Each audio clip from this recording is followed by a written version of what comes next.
call the honourable member for Fisher. Thank you, Mr Deputy Speaker. Well, that was a very interesting and not so insightful presentation from the member for Blair, who seems to have a very interesting take on history, which I'm sure we can have a greater chat at the gym perhaps tomorrow morning.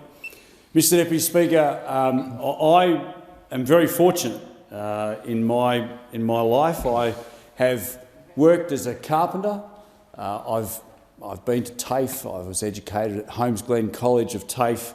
I was an apprentice carpenter. I became a carpenter. I then became a builder, and then I went back and did a law degree and practiced as a barrister for 16 years. So I've walked both sides of the fence. I've been to uni. I've been a white-collar worker and a blue-collar worker. And there's no doubt that a quality education has the ability to be able to change people's lives. Absolutely no doubt about that. Since I was elected in 2016, I have made it my mission to make Fisher, on the Sunshine Coast, the place to be for education, employment and retirement. I want to ensure that young families that move, many young families that move to the Sunshine Coast, they can give their kids a good education on the coast. They can get a good job on the coast, and they can ultimately retire on the coast. The last thing parents want to see is their kids having to move away from home to get a better job or to get an education. And the ability for a regional area like mine on the Sunshine Coast to be able to provide good education, good quality jobs is so incredibly important. It's really interesting to sit here and listen to those opposite talk about how the coalition government purportedly ran down skills and education, when the member for Maribyrnong was involved in skills and training. Apprenticeships were at an all-time low. Apprenticeships were at an all-time low under those opposite, who now profess to be the gurus who are going to change the world. Now, when I think of skills and I think of education, I think of groups on the Sunshine Coast like STEPS Employment Group. I think of STEPS Pathways College that connect people who live with disabilities. They can get better training and go on and lead independent lives. I think of Your Employment Solutions, another organisation on the Sunshine Coast that works with young people who live with disabilities. I think of the Sunshine Coast Trade and Training Technical College that's attached to the Caloundra High School. This is a college that gives young people an opportunity to learn a trade whilst they're at school. These school-based apprenticeships are unbelievably fantastic. It gives young people an opportunity to learn a trade whilst they're at school. And, you know, we talk so much about, the importance of tertiary education. And yes, tertiary education can be important, but we must never forget the importance of trades. Because if we as a nation continue to run down trades, as we have done over the last, certainly in the last iteration of the Labor government, that tried to push everybody into university. Absolutely correct. Absolutely correct. Order. If we do that, then good luck trying to get your toilet fixed. Good luck trying to get a house built. Trades give young people an opportunity to learn invaluable skills that will take them anywhere in the world. You get a trade in Australia and you will never generally speaking, be without work. You can always find work. And a trade, Australian-trained trade, you'll be able to get work anywhere in the world because of the high quality and high esteem that trade is accepted in around the world. Now, it's important that we, in my view, that we walk the talk in this place. At every opportunity I get, I talk about the importance of trades and not necessarily making a career out of going to university. If you want to go to university, that's fine, that's great. We need lawyers, we need doctors, no suggestion about that. But we also need plasterers, we need plumbers, we need electricians, we need carpenters, we need hairdressers, etc. A couple of years ago, I started what I call my Ready, Set, Go bursary, which provides $1,000 to young people who are in a trade and who want a little bit of help. They want a little bit of help for tools, or maybe a bit of help going towards buying a ute, whatever it might be. I think of people like Tom Lone, Morgan McCosker, who are both electrical apprentices, Courtney Byron, who is an apprentice hairdresser. We in this place need to walk the talk, and we need to be supporting our young people into trades.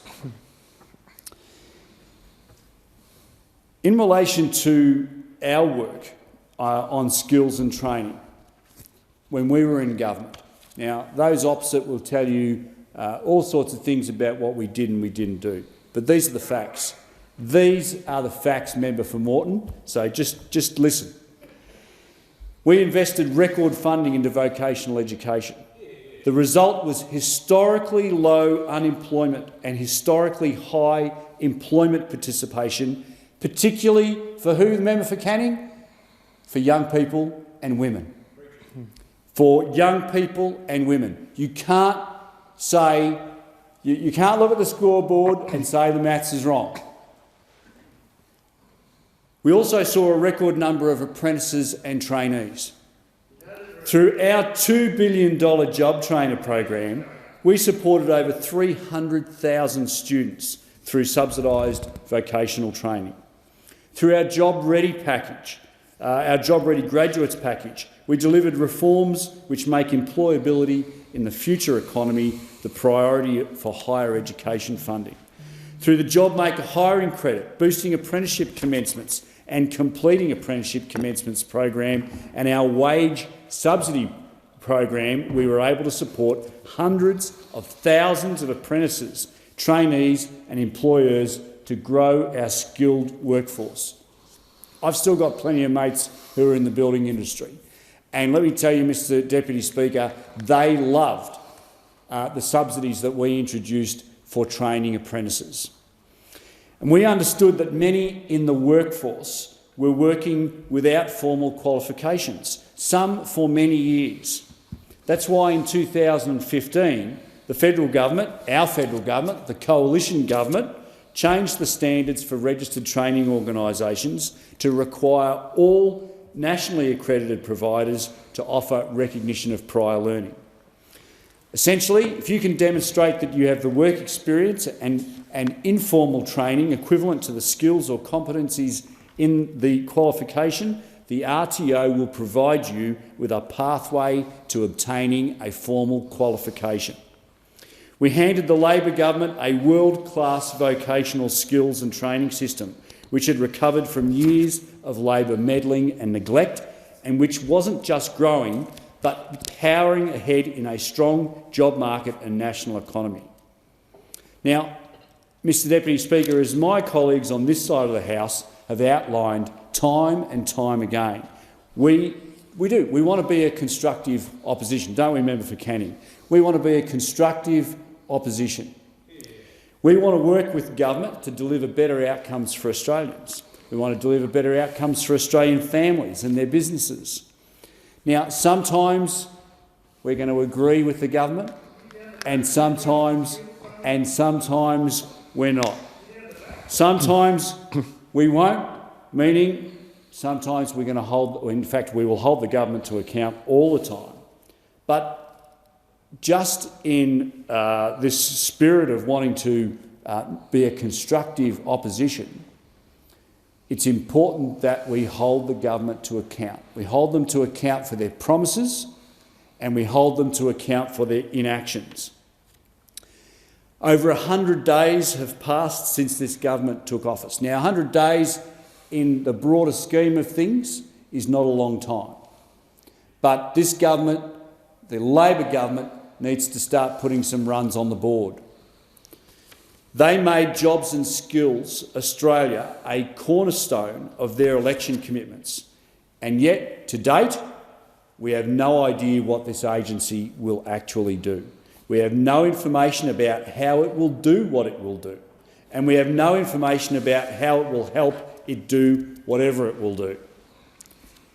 Is this just a rebranding exercise? Or is it a complete dismantling of the system which has stood us in good stead over the last 9 years? These unanswered questions, they're unheard voices and unaddressed concerns. And what we need to be careful of is that they do not stop this sector in its tracks.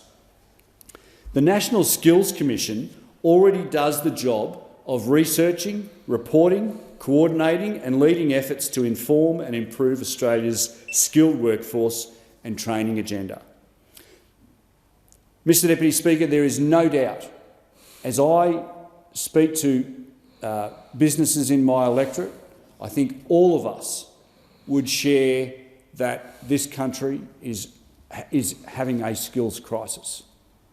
There is no doubt about that, and predominantly the reason for that would be COVID.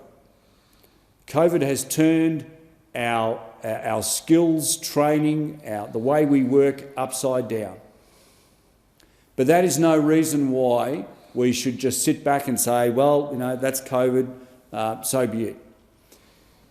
It is vitally important for our young people. It's vitally important for our economy that we are encouraging people back into skilled labour, back to work. Our unemployment rate is so incredibly low at the moment, but we do need to be encouraging those who have taken part in the Great Resignation. We talk about the Great Resignation in the US. Well, I think that that's also happened here. Now, Mr Deputy Speaker, I can't let the moment pass without talking about Labor's Jobs and Skills Summit. This summit, the foundation of Labor's pledge to reform the skilled workforce, well, we all know it turned out to be a bit of a fizzer. It's reminiscent of Labor's Australia 2020 summit that it held in 2008. A lot of hype, a lot of talk, a lot of waxing lyrical by the Labor movement, and the big end of town, the member for Moreton, was probably in there getting his photo taken for 5 minutes and then back out again. We know what some members of the Labor Party were doing at that summit.